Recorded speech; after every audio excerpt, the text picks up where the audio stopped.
নমস্কার সকলকে। তো আজকে আমরা চলে এসেছি পরবর্তী একটা বিষয় নিয়ে আলোচনা করতে। Education statistics class number 3। এটা আমরা আলোচনা করব বিশেষ করে মেজার্স অফ ভ্যারিয়েবিলিটি নিয়ে। মেজার্স অফ ভ্যারিয়েবিলিটির মধ্যে আমরা যেগুলো আলোচনা করব রেঞ্জ। রেঞ্জ বেসিক্যালি আমরা আগে দেখিয়ে এসেছি যে লোয়ার স্কোর থেকে আপার স্কোরের মধ্যে কতটা থাকছে। তো সেই অনুযায়ী আমরা দেখে এসেছি, রেঞ্জটা নিয়ে আমি এতটা যাচ্ছি না। আমরা একদম ডাইরেক্ট চলে যাচ্ছি কোয়ার্টার ডেভিয়েশনে। তো বেসিক্যালি তার আগে জানার আগে আমরা এটা আলোচনা করব যে ভ্যারিয়েবিলিটি বা ডিসপারশন কি, বা why we measure the variability or dispersion. তো সেটা যদি বলতে চাই তাহলে বলা যাবে যে কাঁচা নম্বরগুলো বা কাঁচা তথ্যগুলো পরিসংখ্যান বিভাজনে বিন্যস্ত করার সময় দেখা যায় যে যখন ফ্রিকোয়েন্সিতে নিয়ে আসছে, নম্বরগুলো বিশেষ এক কেন্দ্রীয় মানের চারিদিকে বিস্তৃত থাকছে। আমরা যেখানে জানলাম যে সেন্ট্রাল টেন্ডেন্সির একটা ব্যাপার থাকছে, তো থাকে। তো এই যে সংখ্যা মানটিকে সমস্ত নম্বরের প্রতিনিধি হিসেবে আমরা ধরে নিচ্ছি বা সেই প্রতিনিধি হিসেবে কাজ করে, এক্ষেত্রে নম্বরগুলো কেন্দ্রমুখী যে প্রবণতা লক্ষ্য করে মিন মিডিয়ান মোড কিন্তু নির্ণয় করা হয়ে থাকে। কিন্তু এখানে শেষ নয়। এই যে সমস্ত মানে প্রভৃতির মানে সমস্ত কিছুর পাশে কিভাবে অন্যান্য স্কোরগুলো মেন যেটার কাছে বিস্তৃত থাকে তাও জানা দরকার। যেমন কোনো বিদ্যালয়ে অঙ্কের পরীক্ষায় ছাত্ররা 35 থেকে 55 মধ্যে নাম্বার পেয়েছে, তো আর ছাত্রীরা পেয়েছে 25 থেকে 65-র মধ্যে নম্বর পেয়েছে। এক্ষেত্রে উভয়ের গড় মান হলেও মানে উভয়ের গড় মান হলেও দেখা গেছে যে বালকদের অপেক্ষা বালিকাদের নম্বর অনেক বেশি বিস্তৃত, মানে অনেকটা প্রসার রয়েছে। তো সেই যে জায়গাটা বলা হচ্ছে যে তার জন্য কি করা হয়, পরিসংখ্যানের ভাষায় বালিকাদের নম্বর বালকদের তুলনায় বেশি বৈষম্যতা রয়েছে। ভ্যারিয়েবল বা ডিসপারশন বৈষম্যতা। তো সেই বৈষম্যপূর্ণ। এক্ষেত্রে কোনো দলের মধ্যে অবহিত বা ব্যক্তির মধ্যে যত বেশি পার্থক্য, যত বেশি বিষমতা থাকবে, বিষমতার পরিমাণ বাড়বে, মানে বেশি পার্থক্য থাকবে তত কিন্তু বিষমতার পরিমাণ বাড়বে। তো এক্ষেত্রে কেন্দ্রীয় মানের যে চারিদিকে নম্বরগুলিকে বিস্তারকালে সেই বিষমতাটাকে আমরা দেখছি, অর্থাৎ কেন্দ্রীয় প্রবণতার বিভিন্ন পরিমাপগুলির সাপেক্ষে কোন রাশি বা তথ্যমালাগুলো চতুর্দিকে কিভাবে ছড়িয়ে আছে তা প্রকাশ করার জন্য যে পরিমাপ আমরা সাহায্য নিচ্ছি সেটা বলা হচ্ছে মেজার্স অফ ভ্যারিয়েবিলিটি। সো কিভাবে নেব, যেমন হচ্ছে range, AD Q, AD or MD, then হচ্ছে বা এডি মিনস হচ্ছে এভারেজ ডিভিয়েশন, বা এমডি থাকছে, তারপরে বলা আছে কোয়ার্টাইল ডিভিয়েশন। কোয়ার্টাইল ডিভিশনের পর তারপরে আমরা দেখছি ভ্যারিয়েন্স। তো কোয়ার্টাইল ডিভিয়েশনটা কি আমরা দেখে নেব যে কোয়ার্টাইল ডিভিয়েশনটা হচ্ছে যেখানে কোয়ার্টাইল, হ্যাঁ হ্যাঁ প্রথমে কোয়ার্টাইলটাই আলোচনা করে দিই, কারণ আছে কোয়ার্টাইলটা যেহেতু প্রথমে আছে। তো কোয়ার্টাইল অ্যাকচুয়ালি ফ্রিকোয়েন্সি বন্টনের মধ্য মানে মধ্যবর্তী 50% যে ক্ষেত্রের অর্ধেক হলো চতুর্থাংশ চুক্তি। অর্থাৎ একটি বন্টনকে সমান যদি 4টি ভাগে ভাগ করি, এরকম যদি আমরা কোনো বন্টন ধরা হলো, তো সেই বন্টনের আমরা এনপিসি আমি আলাদা করে করাবো। তো সেইটাকে যদি আমরা 4টি ভাগে ভাগ করি, 1 2, এটা তো মিডিল, 3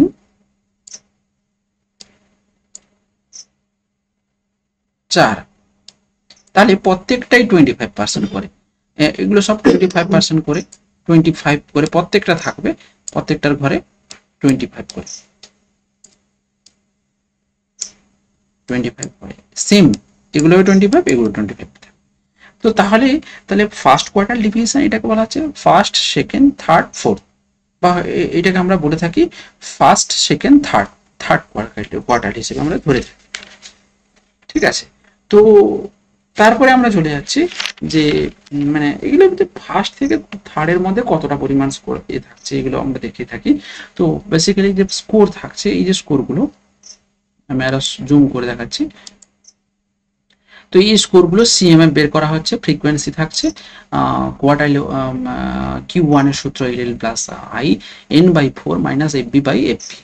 এফবি মানে বিলো ফ্রিকোয়েন্সি, এফপি মানে পার ফ্রিকোয়েন্সি, n/4 মানে যেটা 4টা এতে ভাগ করা হচ্ছে, যেটা 4 কোয়ার্টার, যেটা চতুর্থাংশ যুক্তি যেটা আমরা বলছি। দেন তারপরে আমরা দেখছি এই যে Q3 3n/4, এটা n/4 করছি আমরা, শুধু এখানে 3n/4 করছি, দিয়ে আমরা Q3 মাইনাস Q1 করছি, দিয়ে ডিভাইডেড বাই 2 করলে আমাদের আপেক্ষিক একটা রেজাল্ট চলে আসছে। তো এটা গেল আমাদের কিউ মানে কোয়ার্টার ডেভিয়েশন। দেন এভারেজ ডিভিয়েশন, এভারেজ ডিভিয়েশনটা আমরা জানি যে এভারেজ ডিভিয়েশন একটু আগেই আমি বললাম যে প্রসার নির্ণয়ের ক্ষেত্রে দেখা গেছে যে এটি নির্ণয়ের সময় শুধুমাত্র বৃহত্তম ক্ষুদ্রতম নম্বর বা স্কোর দুটিকে ব্যবহৃত হয়ে থাকে, আসলে যার ফলে কি হয়, এটি বিষমতার পরিমাপ হতে গেলে বন্টনের সবগুলো নম্বরই গড় পার্থক্যর ক্ষেত্রে কিন্তু এটা দেখা যায়। অর্থাৎ গড় পার্থক্য বা মিন ডিভিয়েশন যদি আমরা দেখি, কেন্দ্র প্রবণতার যে কোনো পরিমাপের ক্ষেত্রে, যেমন মিন মিডিয়ান মোডের ক্ষেত্রে থেকে রাশি তথ্যের সকল রাশি সময়ের ধনাত্মক পার্থক্য একটা সৃষ্টি করে। তো এক্ষেত্রে কি হয় যে এডি লেখা হয়, অর্থাৎ সাধারণত কেন্দ্রীয় প্রবণতার যে কোনো মান থেকে স্কোর সমূহের যে গড় দূরত্ব, কেন্দ্রীয় প্রবণতার থেকে একটা স্কোরের যে গড় দূরত্ব, সেটাকে বলা হচ্ছে এডি।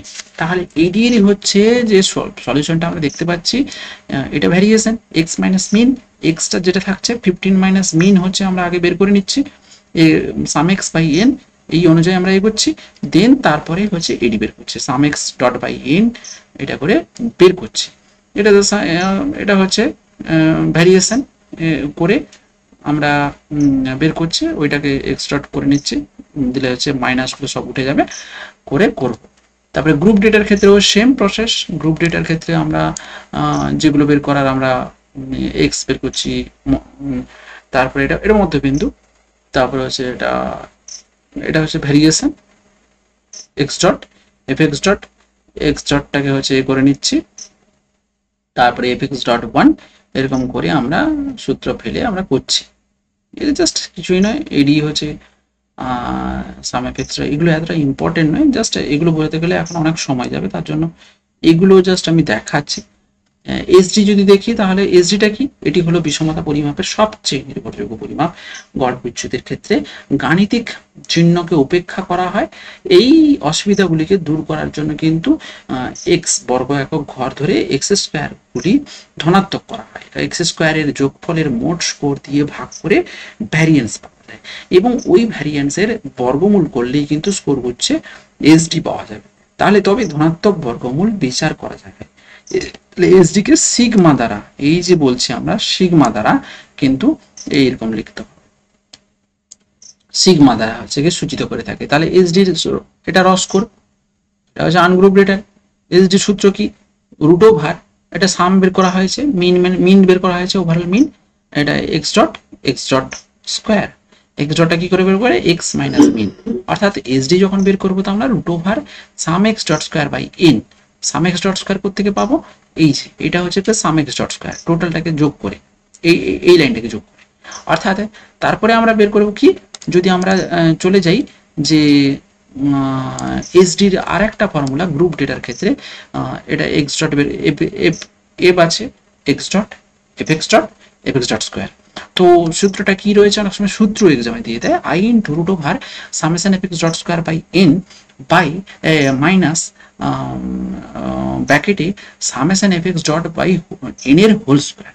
তাহলে অনেক সময় হয়তো দিয়ে দিল পরীক্ষায়, জাস্ট ক্যালকুলেশন করতে হবে, এটাও দিয়ে দিতে পারে। ইন্টারভেল 10 আছে ধরে নাও, এখানে করা আছে summation F X dot square by N minus ব্র্যাকেটের মধ্যে summation F X dot by N এর হোল স্কোয়ার, এই করে আমরা রেজাল্টটা বের করবো, ব্যাস দ্যাটস ইট, আর কিছুই নেই। তো এগুলো আমরা জানলাম। তাহলে ডিসপারশন বা ভ্যারিয়েবিলিটি ব্যাপারে, মেজার্স অফ ভ্যারিয়েবিলিটি বা অর ডিসপারশন ব্যাপারে আমরা জানলাম, সমস্ত জিনিসগুলো আমি বললাম, যে যেগুলো ইম্পর্টেন্ট সেগুলো আমি বললাম। আরও ডিটেলস জানতে চাইলে আরও ভালো করে পরে আলোচনা করবো, বাট যেটুকু দরকার সেটুকু আমরা আলোচনা করলাম। নেক্সট থেকে যাচ্ছে এনপিসিটা কালকে আমি আলোচনা করে দেবো, দিলেই ফিনিশ। ঠিক আছে, thank you so much, thanks to all of you.